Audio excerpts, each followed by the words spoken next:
Hello, welcome to my uni room. Also, happy coming out day. Now, I was just gonna do a post about this on Instagram, but as I started drafting out the post, I realized how much I actually had to say. So, coming out is a very personal experience for everyone, and basically no one's coming out experiences are ever gonna be the same.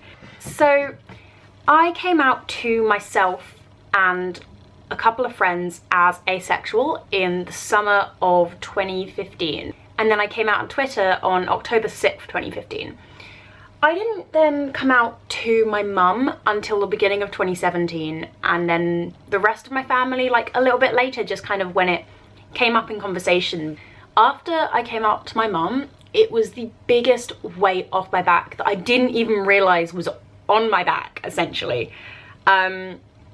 It's the best decision that I ever made. I feel so much better being able to be myself, being able to make jokes about my sexuality and not have to censor myself about what I'm saying when I'm just talking to a friend and my mum's like in the house with me, let alone in the room with me. When I was 15, I discovered what asexuality was, and I didn't really know much. And recently, I was having a conversation with a friend about what videos we watched when we were coming out to ourselves as asexual or on the asexual spectrum. So I went back to these videos and I found my comments.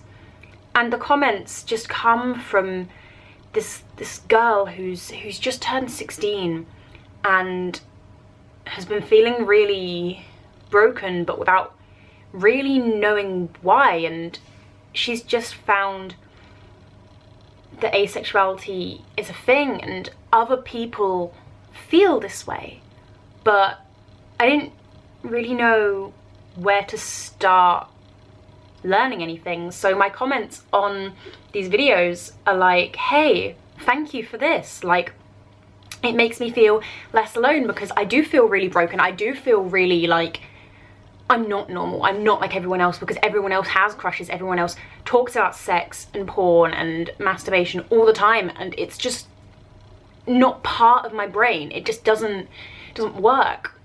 And I was asking for advice and for support, but the comments that I left on those videos are the kind of comments that I receive now, which is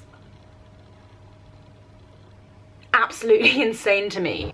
I've at some point become the person that I looked for when I was coming out.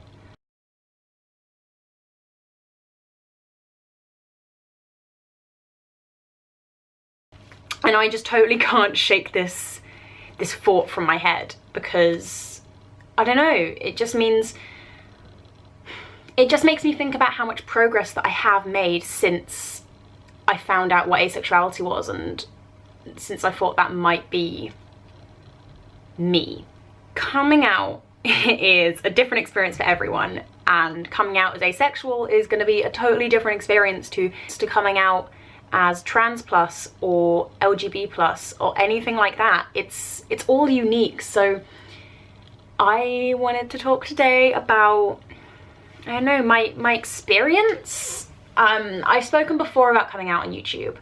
I made a video in January about it being a year since I came out to my mum. I'm doing a panel this evening at my uni for the LGBTQ+ society about coming out and coming out experiences and stories.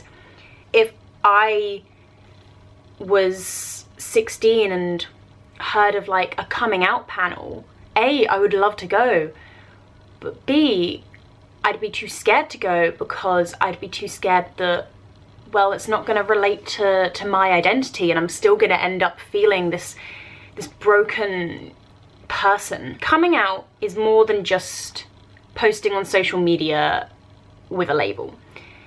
Coming out is more than telling your family or your friends. Identification is personal and labels are personal, and no one can tell you that your identity is wrong or your identity is fake. no one knows how you feel more than you do, and coming out to yourself is just as important as coming out anywhere else. I've obviously been dealing with coming out as asexual at university, and it's a really strange experience because there is still this big, I don't know, expectation that uni's always about sex and sex culture, and I don't know, but it's very strange. But I am comfortable with myself, and I am showing that.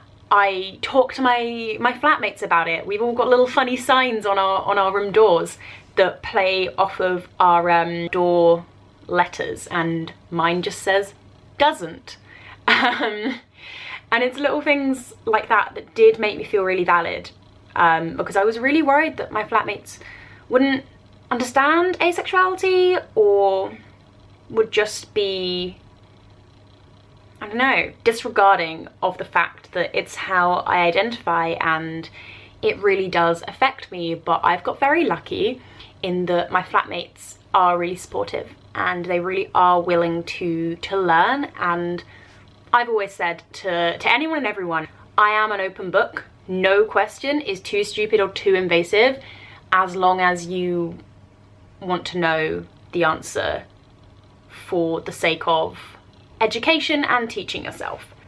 Coming out day is always interesting because, yeah, you see all of these posts online about how glad people are that they came out, and obviously that's a story that I'm telling as well. But coming out isn't easy, and sometimes you're not in a safe place to come out, but then also sometimes you don't need to come out. It's always up to you and your life, your decisions, and your, I don't know, context of like where you live, who you live with.